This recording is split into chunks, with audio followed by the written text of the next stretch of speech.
बताइए, अगर एक सेम ही केस 2 या 3 जजेस के पास जाए तो क्या हर जज का डिसीजन सेम आएगा? ऑफ कोर्स सी बात है, ऐसा नहीं होगा, क्योंकि हर जज की ओपिनियन अलग होगी, राइट? एग्जैक्टली यही बात बोलता है रियलिस्ट स्कूल। तो जो रियलिस्ट स्कूल है ना, वो कहता है कि जो बुक्स में लिखा है वो लॉ नहीं है, लॉ है जो जज ने एक्चुअल में डिसाइड किया है। तो ये जो स्कूल है ये लॉ को रियलिटी में स्टडी करता है। ये सारी की सारी इमेजिनरी और थ्योरेटिकल बातों से ऊपर उठ के कहता है कि law is what? Law is decision of जज। मतलब अब तक जो भी हम बातें कर रहे थे, law is body of rules, law is set of principles, ये सारी थ्योरेटिकल बातों को रिजेक्ट करा है रियलिस्ट स्कूल ने। और रियलिस्ट स्कूल सिर्फ और सिर्फ ये कहता है कि जो लॉ है वो जज का डिसीजन है, और जज का डिसीजन बहुत सारे फैक्टर्स के ऊपर डिपेंड करता है, उसके इकोनॉमिक फैक्टर्स के ऊपर डिपेंड करता है, और जज की डिसीजन लेते टाइम मेंटल कंडीशन क्या है, उसके पर्सनल मैटर्स के ऊपर डिपेंड करता है, उसके एक्सपीरियंस के ऊपर डिपेंड करता है, ठीक है? और हर जज का एक्सपीरियंस अलग होगा, पर्सनल मैटर्स अलग होंगे, नॉलेज अलग होगी। तो इसीलिए हर जज एक ही केस में डिफर कर सकता है अपनी ओपिनियन में, ये कहता है रियलिस्ट स्कूल। तो रियलिस्ट स्कूल की जो अप्रोच है वो एनालिटिकल अप्रोच और सोशियोलॉजिकल अप्रोच को मिलकर बनती है। एनालिटिकल स्कूल में देखो ये क्या कहता है, एनालिटिकल स्कूल हमने पढ़ा था, ये कहता है कि लॉ क्या है इसको स्टडी करता है। सिमिलरली रियलिस्ट स्कूल क्या है, ये भी रियलिटी में लॉ क्या है इसको स्टडी करता है। और सोशियोलॉजिकल स्कूल में हमने पढ़ा था, क्या पढ़ा था कि सोसाइटी का इन्फ्लुएंस क्या है लॉ के ऊपर, राइट? और यही बात रियल स्कूल भी करता है कि दूसरे जो फैक्टर्स हैं, ह्यूमन फैक्टर्स हैं, उन सब फैक्टर्स का इन्फ्लुएंस जज के डिसीजन के ऊपर क्या पड़ता है। रियल स्कूल कहता है कि जो बातें बुक्स में लिखी हुई है ना कि इस ऑफेंस की ये सजा है, इस ऑफेंस की ये सजा है, ये सारी बातें बुकिश हैं और ये बुक्स तक की सीमित हैं। एक्चुअल में लॉ क्या है जो जज ने डिसाइड किया। रियल स्कूल जो है ये मेनली डेवलप करा था अमेरिका में एंड यूरोप के स्कैंडिनेविया में। तो अमेरिका के जितने भी ज्यूरिस्ट होंगे उन्हें हम बोलेंगे अमेरिकन ज्यूरिस्ट, और स्कैंडिनेविया के जितने भी ज्यूरिस्ट होंगे उन्हें हम बोलेंगे स्कैंडिनेवियन ज्यूरिस्ट। अब देखिए जो अमेरिकन ज्यूरिस्ट थे, इन्होंने जो बातें बताई, जो बातें करी, इन्होंने अपने पर्सनल एक्सपीरियंस के साथ साथ जो दूसरी जजमेंट्स हैं उनको भी ऑब्जर्व किया। उन सबको ऑब्जर्व करने के बाद इन्होंने अपनी थ्योरीज दी, अपनी बातें बोली, ठीक है? लेकिन जो स्कैंडिनेवियन ज्यूरिस्ट हैं ये सिर्फ और सिर्फ अपने पर्सनल एक्सपीरियंस के ऊपर ही डिपेंड करते हैं। तो अमेरिकन ज्यूरिस्ट कौन कौन से हैं? John Grey, Oliver Wendell Holmes, Frank and Llewellyn. और स्कैंडिनेवियन ज्यूरिस्ट के बारे में हम अगले लेक्चर में बात करेंगे। अब जो जॉन ग्रे हैं और ऑलिवर वेंडल होम्स हैं, इन्हें फादर ऑफ रियल स्कूल भी कहा जाता है या फादर ऑफ अमेरिकन रियलिज्म भी कहा जाता है। बात करते हैं जॉन ग्रे के बारे में। इनका चित्र आप देख लीजिए। इन्होंने सीधी सी बात बोली कि लॉ का जो मेन सोर्स है वो है कोर्ट, एंड जब भी एक जज डिसीजन लेता है तो डिसीजन मेकिंग में जज की खुद की मेंटालिटी और बहुत सारे फैक्टर्स डिसीजन मेकिंग में बहुत इंपॉर्टेंट रोल प्ले करते हैं। बहुत सारे फैक्टर्स कौन से हो सकते हैं वो मैंने आपको पहले भी बताया। चलो इस बात को ना एक एग्जांपल से समझते हैं। अगर मैं आपसे पूछूं कि आपको ये लेक्चर कैसा लगा, हो सकता है आपको बहुत अच्छा लगा हो सकता है कि सेम लेक्चर अगर किसी और ने देखा है तो उसे अच्छा नहीं लगा, उसे बुरा लगा है लेक्चर।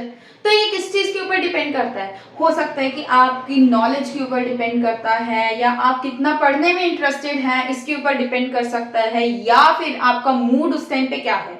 बहुत सारे फैक्टर्स हो सकते हैं। आपकी ओपिनियंस जो है वो डिफरेंट हो सकती हैं। और यही बात तो यार जॉन ग्रे बोल रहे हैं ना कि जज जब भी डिसीजन लेता है उनको बहुत सारे फैक्टर्स डिपेंड करते हैं उनके ऊपर। अच्छा एक बात बताइए, आप लॉ के वीडियोस देख रहे हैं तो मोस्ट प्रोबेबली आपने एक एडवोकेट बनना होगा। एक बार जस्ट आईज क्लोज कीजिए और जो मैं बोलती हूँ उसे सुनिए।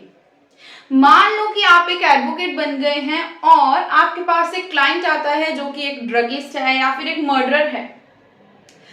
अब लॉ के अकॉर्डिंगली ऐसे बंदे को सजा होनी चाहिए, मगर आपका क्लाइंट क्या चाहेगा कि मुझे बचा लो, मैंने नहीं जाना जेल में, ठीक है? वो चाहेगा कि उसे सजा ना हो, इसीलिए तो वो आपके पास आया है। और आप क्या चाहेंगे कि आपके क्लाइंट को सजा ना हो। अब आंखें खोलिए एंड कॉन्ग्रेचुलेशंस, आप और आपका क्लाइंट बैड मैन है। ऐसा मैं नहीं कह रही हूं, ऐसा कह रहे हैं ऑलिवर होम्स। अब अगर आपकी जगह पे मैं भी एडवोकेट हूं तो मुझे भी यही होगा कि मेरा जो क्लाइंट है उसे सजा ना हो। तो ओलिवर होम्स कहते हैं कि जो भी एडवोकेट हैं, जो भी क्लाइंट है, जो डिफेंडेंट्स हैं, ये सब हैं बैडमैन। ये इन्होंने अपनी एक बैटमैन थ्योरी में बोला कि ये सब बैटमैन है, क्योंकि इन्हें लॉ क्या है इससे कुछ मतलब नहीं है, इन्हें बस यही मतलब है कि हमें सजा ना हो। अब अगर आपकी जगह पे मैं भी एडवोकेट होती, मेरे पास ऐसा क्लाइंट आता, तो मैं भी ऐसे ही सोचती कि उसे सजा ना हो, तो मैं भी बैटमैन ही हुई इनकी थ्योरी के हिसाब से। और जिन्होंने हम सबको बैटमैन कहा है ना, उनका चेहरा देखिए, ये है ओलिवर होम्स। तो ये एक जज भी थे और ये कहते हैं कि law is what courts do and not what they से। और इनके हिसाब से जो लॉयर्स की ओपिनियंस होती है ये सिर्फ एक गेसवर्क होता है, लॉ तो एक्चुअल में वही है जो कोर्ट्स कर रही हैं। देखिए अब बात करते हैं हम फ्रैंक के बारे में। अब एक बात बताइए कि जैसा हम लॉ पढ़ रहे हैं कि जो मर्डरर है उसे ये सजा होनी चाहिए, जो रेपिस्ट है उसे ये सजा होनी चाहिए, क्या एक्चुअल में केसेस डिसाइड करना इतना ही इजी होता है? नहीं होता ना, क्योंकि हर केस के फैक्ट्स अलग होते हैं और हमारी हर केस में ओपिनियन बदल सकती है। ठीक है, तो यही बात करते हैं फ्रैंक।